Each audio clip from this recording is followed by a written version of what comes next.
Je donne quand même une question. Merci.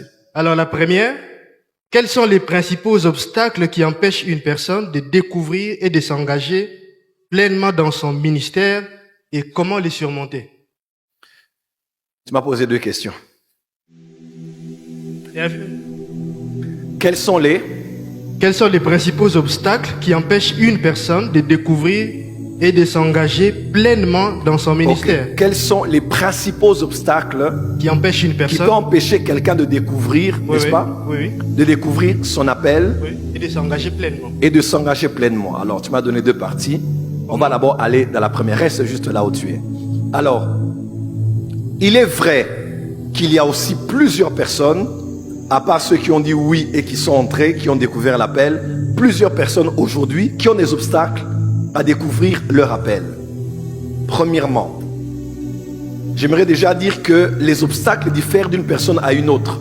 Autant il y a des personnes qui hésitent, autant il y a des personnes qui refusent, autant il y a des personnes qui sont distraites pour ne pas comprendre l'appel, autant il y a des raisons. Donc je ne peux pas ici étaler tous les obstacles qui empêchent les gens de découvrir leur appel.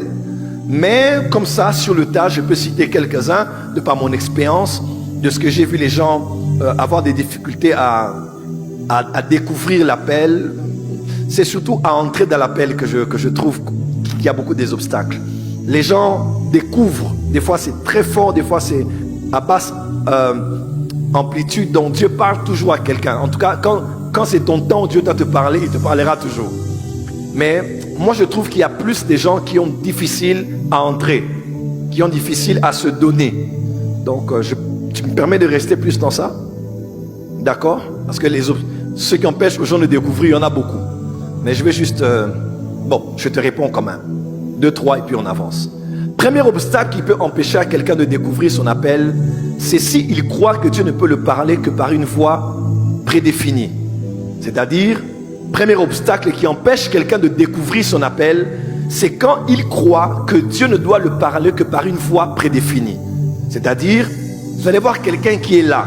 Il veut connaître l'appel de Dieu pour sa vie, mais dans sa psychologie, dans son esprit, il s'est dit, il faut qu'au culte aujourd'hui le soir, il faut seulement que le prophète m'appelle par mon nom et me prophétise pour que je sache que tu me connais et que tu m'appelles. Vous voyez un peu? C'est un grand obstacle. Pourquoi? Parce qu'il se peut que Dieu t'ait déjà parlé. Il se peut que Dieu t'ait déjà fait comprendre sa volonté pour toi. Mais tellement que tu as une voie, un canal officiel par lequel tu as placé ta foi et tu sais que Dieu doit te parler par ça, tu peux passer des années en allant de réunion en réunion, de réunion de prophète en réunion de prophète. Personne ne te voit ni ne t'appelle. Et tu peux te dire, Dieu ne m'a pas fait comprendre sa volonté pour moi. Et pourtant, il te l'a fait comprendre par les songes, par une prédication, par une voix intérieure. Vous savez, nous qui avons eu la grâce d'avoir des apparitions de Jésus. Moi, j'en ai eu plus de 10. J'ai vu des anges plusieurs fois. Dans des songes, dans les réunions, et même des apparitions comme ça, j'en ai vu. À force d'en avoir parlé pendant les premières années de mon ministère, une génération a commencé à vouloir aussi avoir l'appel au ministère par les apparitions de Jésus et par les apparitions des anges. Et croyez-moi, j'ai reçu beaucoup de jeunes, surtout à l'époque des jeunes, qui étaient très frustrés et très déçus parce qu'eux aussi voulaient voir Jésus comme je l'avais vu. Alors que hier, on a fêté les 73 ans ou 73 ans du pasteur Mathieu Hashimolo, qui est un des pères des frères Castanou, qui est le père de ma sœur Jeanne Monnet, il est père de plusieurs serviteurs de Dieu. Le révérend Mathieu Hashimolo de l'église, j'ai oublié le nom, il est au niveau de UK, il est au Nigeria et partout, il a une grande chaîne de télévision. C'est vraiment un grand homme d'affaires. J'ai prêché avec lui à la convention Cérose à Abidjan. C'est un des grands qu'on a dans le monde anglophone aujourd'hui dans l'évangile. Il donnait son témoignage. On l'a posé la question, est-ce que Jésus t'était apparu comme il est apparu à Osborne? Est-ce qu'il t'était apparu comme il était apparu à Rex Amboard? Il dit non, moi je n'ai jamais eu une vision, jamais une apparition. Je me suis réveillé un jour, j'ai eu la conviction que j'étais appelé à donner une réponse à ma génération à partir de l'Angleterre. Et c'est là où tout a commencé. J'ai dit waouh, donc quelqu'un a un aussi grand impact dans le monde, mais il n'a pas eu d'apparition. Il n'a pas eu une voix est sortie du mur. Il n'a pas eu un ange m'est apparu. Vous voyez un peu? à tous ceux qui me suivent ici, Dieu parle cependant tantôt d'une manière ou tantôt d'une autre. Mais c'est nous qui ne prenons pas garde à cela. Il est apparu à Paul, gloire à Dieu, mais il n'est pas apparu à Matthias dans une vision pour l'appeler. Quelqu'un me comprend? Osborne a vu Jésus, mais d'autres gens n'ont pas forcément vu Jésus, mais ils ont vu Jésus dans les Écritures. Je vois des gens, quand ils ont lu la Bible, la parole est sortie et entrée en eux et leur vie a changé. Bishop Oyedepo, par exemple, il y a beaucoup de témoignages comme ça. Donc, avoir déjà préétabli une voie officielle par laquelle tu veux que Dieu te parle peut être un grand obstacle à la découverte de ton appel. Autre chose, le discernement de la voix de Dieu. Ça aussi, c'est un obstacle. Samuel était appelé. On l'appelait, mais il allait voir Élie. Il allait voir Élie. Le jeune homme ne connaît pas. Moi, j'ai marché longtemps avec Dieu. Quand tu entends comme ça, dis au Seigneur, parle, ton serviteur t'écoute. Beaucoup aussi écoutent, mais ils n'entendent pas. Ok? Ils regardent, mais ils ne voient pas. Vous voyez un peu? Donc, il peut entendre quelque chose, mais il n'a pas discerné que c'est Dieu qui le parle. Ils n'ont pas compris que c'est Dieu qui les parlait.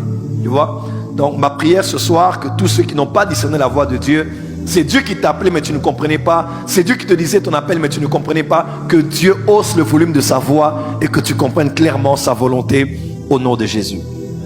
Autre obstacle qui peut empêcher aux gens de découvrir leur appel, c'est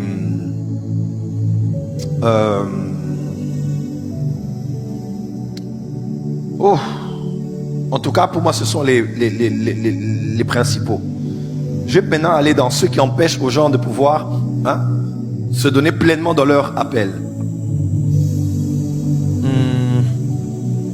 Premièrement, la peur. La peur. Dans Matthieu 25, lorsque Jésus parle de la parabole des talents, celui qui avait été jugé à la fin, qu'est-ce qu'il a dit? Il dit, Seigneur, car j'ai eu peur. Parce que je sais que toi, tu as une manière de pouvoir traiter les choses. Tu vois un peu? Et il a commencé à expliquer à son maître. Son maître dit, mais tu me dis beaucoup de choses ici. Il dit, mais tu aurais même pu prendre ça si tu avais peur. Donner même ça à un banquier, il allait me produire des profits. Mais tu es un méchant et un paresseux serviteur. Et remarquez bien, il a dit, car j'ai eu peur. Ne confondez pas la peur avec l'humilité. Il y a beaucoup de gens qui font perdre à Dieu du temps au nom de « je ne suis rien, moi je ne veux pas apparaître, moi je ne veux pas les projecteurs, moi je ne veux pas être connu, à Jésus la gloire, que les autres paraissent, moi j'aime pas qu'on parle de moi j'aime pas qu'on me fasse voir, moi j'aime pas... » Et tu penses que c'est l'humilité et pourtant c'est la peur. C'est la peur. Que tu le veuilles ou pas, est-ce que tu crois entre une âme qui meurt et toi qui te dis « je ne veux pas paraître devant les gens », qu'est-ce qui a plus d'importance? C'est l'âme, ce ne sont pas tes caprices, ce ne sont pas tes fausses humilités. Dans la vie, comme disait le pasteur Roland Dallot, il disait, papa Jacques-André Vernon disait toujours, quand tu pries avant la prédication, il faut prier comme un agneau. Parce qu'il voyait le pasteur Jacques-André Vernon, quand il priait, Seigneur, je suis un pécheur, Seigneur, je ne suis rien, Seigneur, miséricorde, je suis un pécheur, sois avec moi, Seigneur, et tiens-moi la main. Mais une fois qu'il paraissait devant les gens, celui qui disait aux gens, pécheur, parce qu'il faut prier comme un agneau et prêcher comme un lion. Si tu veux faire ton humilité, fais ça en secret. Mais quand tu es en public, tu es la personne que tu as choisie. Arrête d'avoir peur, prêche ta parole.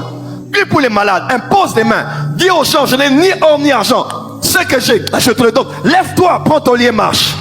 Dis à ton voisin, arrête avec la peur. Dis à ton voisin, la peur peut te paralyser.